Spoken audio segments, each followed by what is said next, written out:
Des textes anciens indiquent qu'en juillet 1405, un empereur chinois envoya une armada de 300 navires et quelques 30 000 hommes vers l'océan de l'Ouest.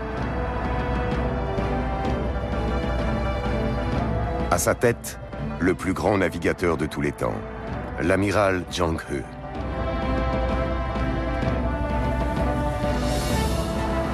Au centre de cette flotte se trouvaient d'immenses bateaux trésors. 2 fois plus gros que n'importe quel navire de l'époque, ces vaisseaux étaient chargés de cadeaux destinés aux souverains des nombreux pays que l'amiral visiterait.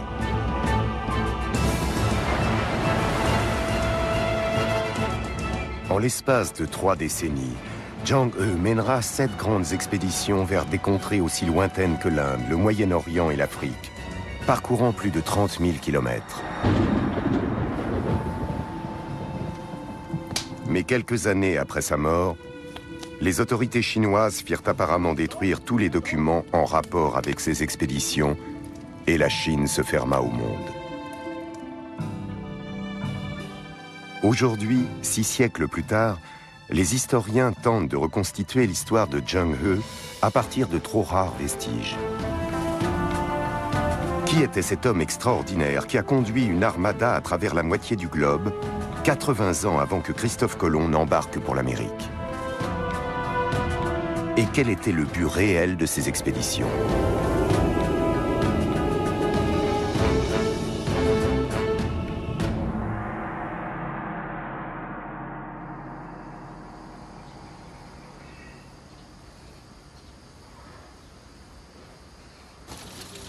L'histoire commence dans le Yunnan, où Zhang He voit le jour en 1371. Séparé de la Chine par une chaîne de montagnes, le Yunnan est un avant-poste du vaste empire mongol que Gengis Khan s'est taillé, de l'Europe à l'Asie et jusqu'à l'océan Pacifique.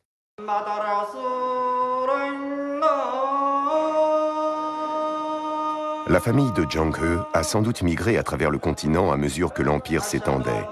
Et comme certains habitants du Yunnan aujourd'hui, Zhang He est musulman. Il est sans doute fier du titre de Hajj porté par son père et son grand-père. Un titre donné à ceux qui ont fait le pèlerinage à la Mecque.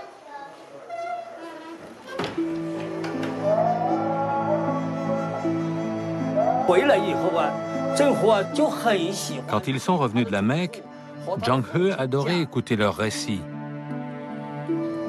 Connaître les coutumes et les peuples de ces différents pays et leurs étranges animaux. Ces histoires lui ont ouvert les yeux sur le monde.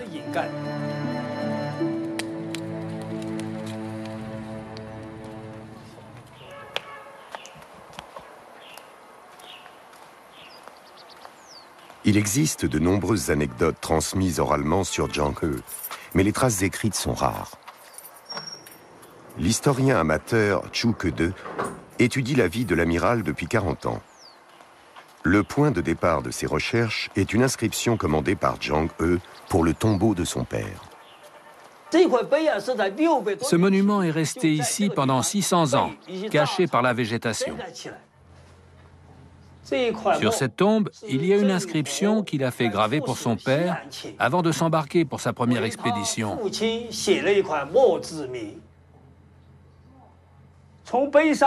Elle nous permet d'en savoir davantage sur lui.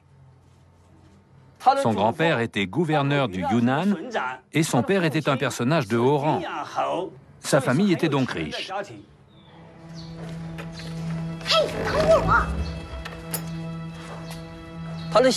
Il a dû avoir une enfance heureuse. Mais cette enfance heureuse est brusquement interrompue.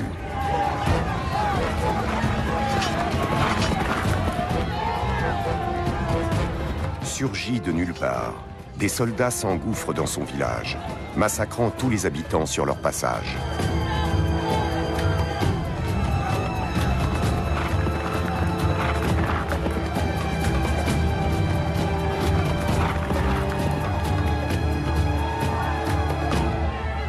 Son père est tué.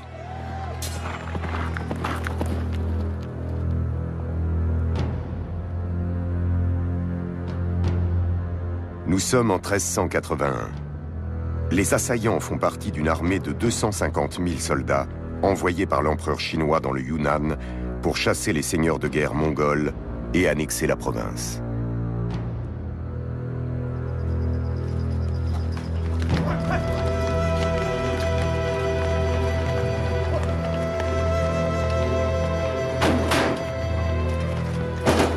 Le frère aîné de Zhang He parvient à s'enfuir, mais lui n'a pas cette chance.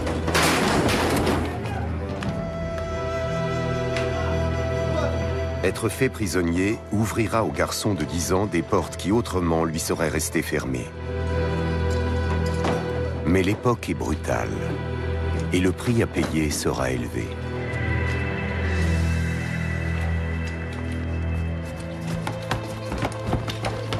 Il est emmené à Nankin, capitale de la dynastie Ming. Selon la coutume, les fils des ennemis vaincus sont châtrés par leurs vainqueurs, et Zhang He subit l'humiliation suprême.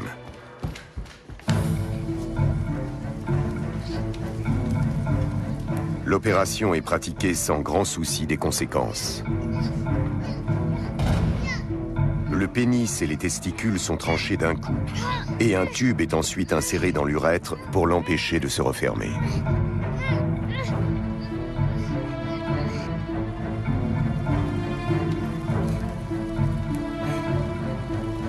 Certaines victimes ont à peine 9 ans.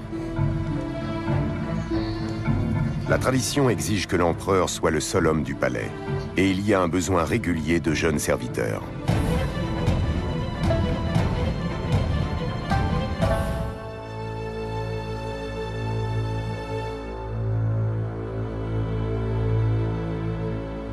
Zhang He aurait pu rester simple eunuque à la cour impériale, mais une fois de plus, la roue du destin tourne. 9 ans plus tard, le jeune homme se trouve à Pékin, où il fait partie de la suite du prince Judi, fils cadet de l'empereur. Au fil des ans, des liens étroits se nouent entre le prince et son eunuque. Ils combattent côte à côte lors des campagnes militaires de Judi contre les Mongols, et Zhang He loge au palais.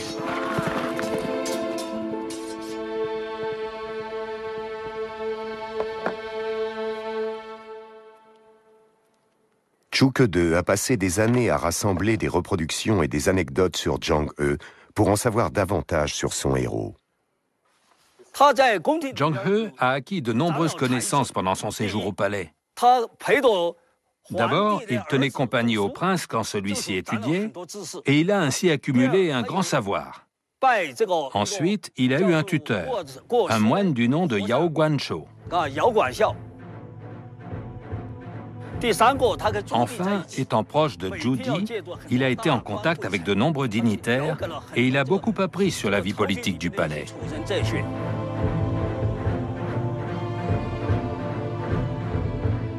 En 1402, Judi renverse l'héritier légitime du trône et prend le nom d'empereur Yongle, ou empereur de la joie éternelle.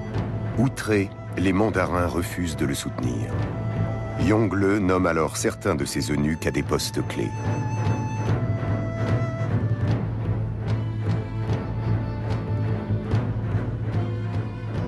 À 31 ans, Zhang He est l'étoile montante de ce petit groupe, et l'empereur a toute confiance en lui.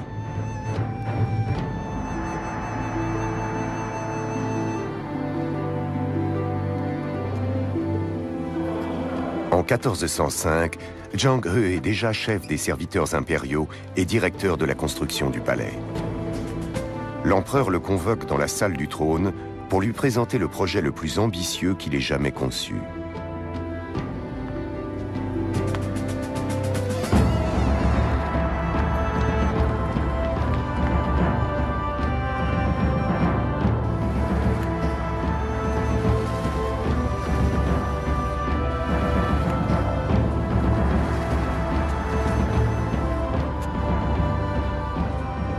Yongle est persuadé qu'en tant qu'empereur, il est le souverain semi-divin non seulement de la Chine, mais du monde entier.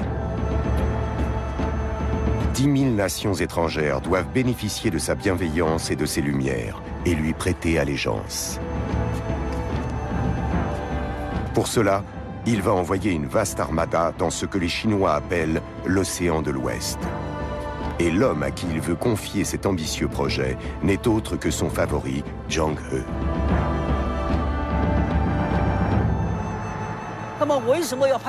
Pourquoi l'a-t-il choisi, lui, plutôt qu'un autre? Il a demandé au moine Yao Guanzhou qui au palais devrais-je nommer pour conduire mes navires vers l'ouest. Yao Guanzhou lui a répondu: dans tout le service impérial, nul ne peut se comparer à Zhang He pour cette tâche. Il est sans égal. C'est pour ça qu'il a été choisi.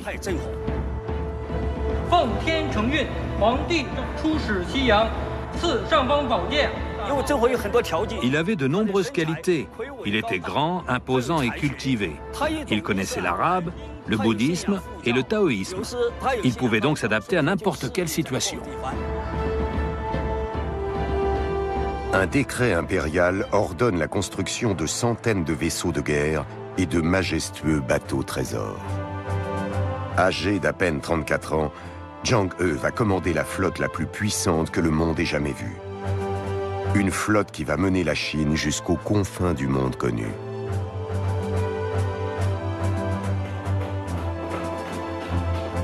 Première priorité, les navires.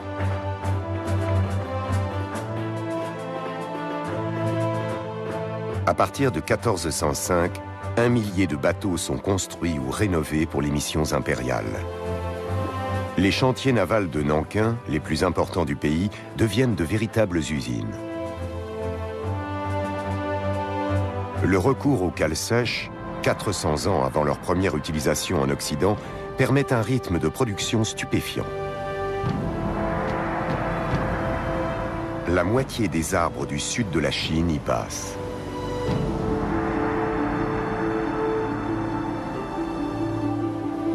Déjà réputée en matière de construction navale, la Chine des Ming entreprend de bâtir des navires d'une taille qui restera inégalée jusqu'au XIXe siècle. Selon certaines sources, les bateaux trésors de Zhang He mesuraient 138 mètres de long et 56 mètres de large, des dimensions bien supérieures à la Santa Maria, la caravelle de Christophe Colomb.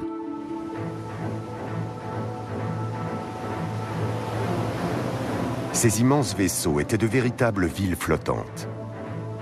Alors que la Santa Maria comptait 90 hommes d'équipage, le navire amiral de Zhang He transportait 1 millier d'hommes.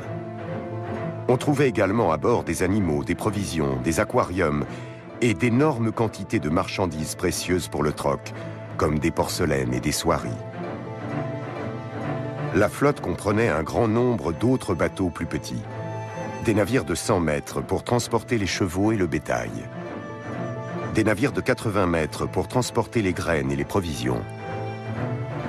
Et 180 navires d'une soixantaine de mètres, des navires de guerre. Il y avait même des embarcations spécialement destinées au transport de l'eau douce. Un texte décrit en outre comment les bateaux trésors étaient gardés par plusieurs centaines d'embarcations naviguant en formation autour d'eux.